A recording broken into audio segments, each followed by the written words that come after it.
In this video, we're going to talk about something called GERD, gastroesophageal reflux disease. First thing, what is it? What is GERD? It's a situation where you have acid that's going the wrong way. It's going up into this little tube right here from the stomach into your esophagus. Okay, so it should be staying down there, but it's going up through the little valve here. So it's really a problem with this valve. The valve is not staying shut. Now, it'd be nice if we can just call a plumber and get the valve replaced and problem solved. But the usual thing that's causing this is that there's not enough acid in the stomach. Here you are, you have GERD and you have this acid reflux. You're thinking, wow, I have too much acid. It makes sense. That's logical. But in reality, if there's not enough acid in that stomach, this valve, which has sensors, will pick that up and it won't close properly. So it's kind of an open valve. If the stomach is between 1 and 3, which is very strong, this valve stays shut. That's how it works. Now, there could be other causes as well. There could be a situation where you have a problem with your part of the nervous system called the autonomic nervous system that does control valves because your adrenals are really, really weak. That's a potential cause. But most of the time, it's just that you don't have enough of the acid and it's not strong enough. So that's what's causing this. So it's very counterintuitive because you're operating as if you have too much acid, when in fact it's just the opposite. And this is why it's very hard to fix this problem, because you're doing all the wrong things. Now, medically, what they'll tell you is, number one, lifestyle changes, which I'm not sure exactly what they mean by that, but you have to change your lifestyle. But they don't get into specifics. Number two, there's medication. Number three, if that doesn't work, we can do surgery. Very low emphasis on the exact right foods, though, unfortunately. If you look up medically what causes this condition, it's kind of funny because they say what causes GERD is acid reflux. That's like saying the cause of hypothyroidism is low thyroid hormones. You're just describing the whole thing. You're not telling what really causes this problem. So they really don't know.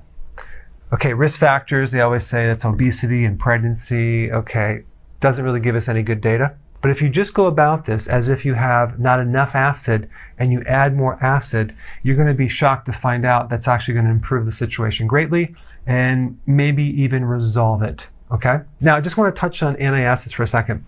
In America alone, there's over 15 million people that are prescribed antacid medication. That's not counting all the over-the-counter antacids. So it's basically a $9.5 billion industry.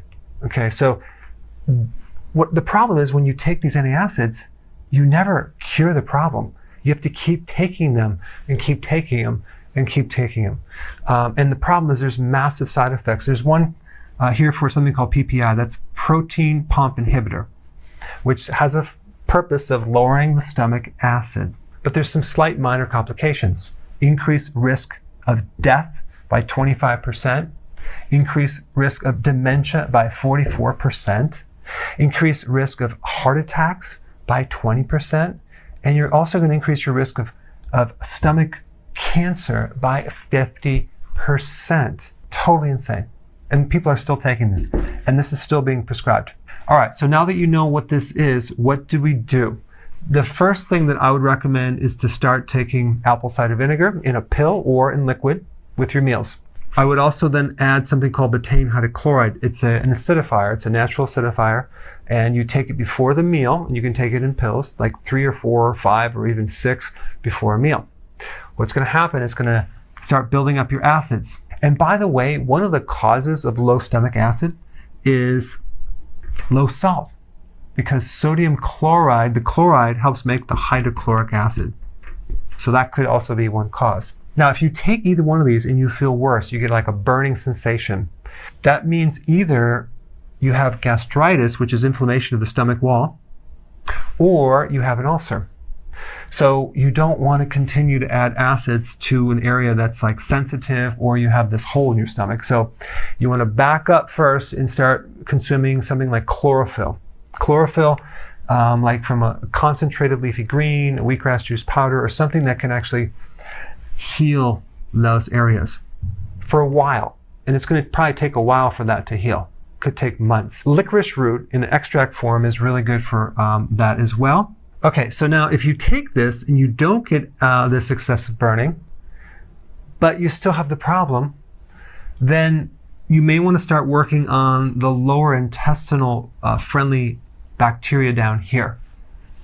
Because if you have enough bacteria, which by the way makes lactic acid, it'll help sometimes balance the acids up here and things will work better. So taking a good probiotic may help you.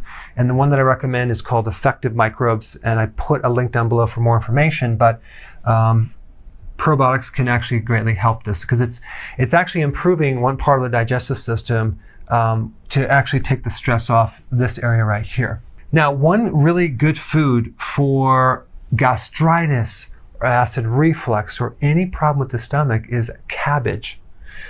Sauerkraut is good, but coleslaw, cabbage seems to be very soothing on the digestive system. So that's just an extra little tip. Now, the last thing I want to bring up, there is a situation where you may have a condition called SIBO, S-I-B-O, small intestinal bacterial overgrowth, okay? That's a situation where you have too much bacteria, friendly bacteria, in your small intestine, and it really should be in the large intestine. I put a link down below for more data on that. But if you have that, you're going to notice when you consume vegetables, especially in larger quantities, you're going to get a lot of bloating and gas. Okay, that would be a good indication of that because you're actually feeding those microbes. Also, if you take a probiotic, you're going to feel worse. All right, so if that's the situation, you want to follow what I'm going to recommend in the video down below, which is avoid vegetables for 1 month because the microbes consume the fiber in the vegetables and you don't want to keep feeding them because you're going to make them grow and they're already in the wrong place. So we want to avoid that, and then we want to also add the apple cider vinegar and the betaine hydrochloride because we want to make this really, really acidic. That's going to help the digestion at the stomach level because if we have an incomplete digestion here, we'll get undigested food down here and that's going to be a mess. Okay, so if there's a possibility you might have SIBO, we have to address it a little bit differently. Of course, it's a given that you need to do healthy keto, cut your carbs down, and many times that alone will solve this issue. And let's not forget intermittent fasting. An average time period for food to travel through the entire system is between 35 and 40 plus hours, okay? How often do people eat? Very frequently, right? They can't even go 3 hours without having to eat or snack on something. So we have a lot of food that is in our intestinal tract all the time. And we're wondering why we have GERD, right? So it's very healthy to do intermittent fasting, especially for this condition, because you're allowing your digestive system to finally, for the first time, rest and calm down and not have to work so hard and actually just clean it out. You'll get great improvements in the healing if there's a gastritis situation or an ulcer. Intermittent fasting is probably one of the most powerful things you can do to improve your digestion overall. So we don't want to forget that. And then that'll give your system a chance to reset and heal. All right, there you have it. This is more of a complete video on what to do if you have GERD. Thanks for watching.